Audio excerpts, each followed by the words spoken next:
జబర్దస్త్ అవినాష్ గురించి పెద్దగా పరిచయం అక్కర్లేదు. జబర్దస్త్ షో ద్వారా వెలుగులోకొచ్చి షో పేరుని తన ఇంటి పేరుగా మార్చుకున్నారు. ప్రస్తుతం పలు ఈవెంట్స్, సినిమాలు చేస్తూ ఫుల్ బిజీగా ఉన్నారు. అయితే అవినాష్ త్వరలోనే మేము తల్లిదండ్రులు కాబోతున్నామంటూ తన భార్య అనుజతో కలిసి దిగినటువంటి ఫొటోస్ ఇన్‌స్టాలో షేర్ చేసిన విషయం తెలిసిందే. అయితే ఇప్పుడు తనకి జరిగిన విషాదాన్ని తెలుపుతూ తమ బిడ్డని కోల్పోయిన విషయాన్ని కూడా పంచుకున్నారు.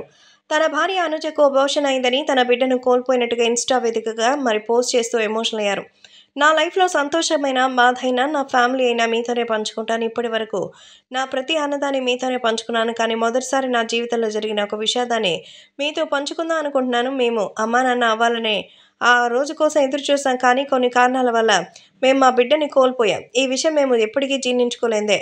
అంత తొందరగా మర్చిపోలేనిది. మీకెప్పటికైనా చెప్పాలన్న బాధ్యతతో ఈ విషయాన్ని మీతో పంచుకుంటున్నాను. ఇప్పటివరకు మీరు మాపై చూపించిన ప్రేమకి థాంక్యూ. మీ ప్రేమ ఎప్పటికీ ఇలాగే ఉండాలని కోరుకుంటున్నాను. అలాగే దయచేసి ఈ విషయంపై ఎలాంటి ప్రశ్నలు అడిగి మమ్మల్ని బాధ పెట్టకండి. మీరు అర్థం చేసుకుంటారని కోరుకుంటానని మీ అనుజ అవినాష్ అంటూ అవినాష్ రాసుకొచ్చారు. ప్రస్తుతం అవినాష్‌కి సంబంధించిన ఈ విషయాలు నిజంగానే అందరికీ షాక్ ఇస్తోంది. అసలు ఏమైంది? ఇలాంటి ఒక ప్రాబ్లమ్ ఎందుకొచ్చింది? ఇలాంటి క్వెషన్స్ చాలామంది అడుగుతున్నారు. సో, అడగాల్సినటువంటి ఇంపార్టెన్స్ మీకున్న వాళ్ళు చెప్పుకునేటువంటి గ్యాప్‌లో అయితే లేరు. ఎందుకంటే ఇలాంటి ప్రశ్నలు ఇప్పటికే కోటి మంది వేసుంటారు. కాబట్టి వాళ్ళు పుట్టెడు దుఃఖంలో ఉన్నప్పుడు వాళ్ళ బాధ గురించి తెలుసుకొని అయ్యో పాపమని సాడ్ ఎమోజిలు పెట్టడం తప్ప మనం ఏం చేస్తాం? కాబట్టి వాళ్ళు ఆ బాధని మనతో షేర్ చేసుకున్నారు కాబట్టి వాళ్ళ దుఃఖాన్ని అర్థం చేసుకొని వాళ్ళకి ప్రైవసీని ఇస్తే అంతే బావుంటుందని అవినాష్ ఫ్యాన్స్ కోరుకుంటున్నారు.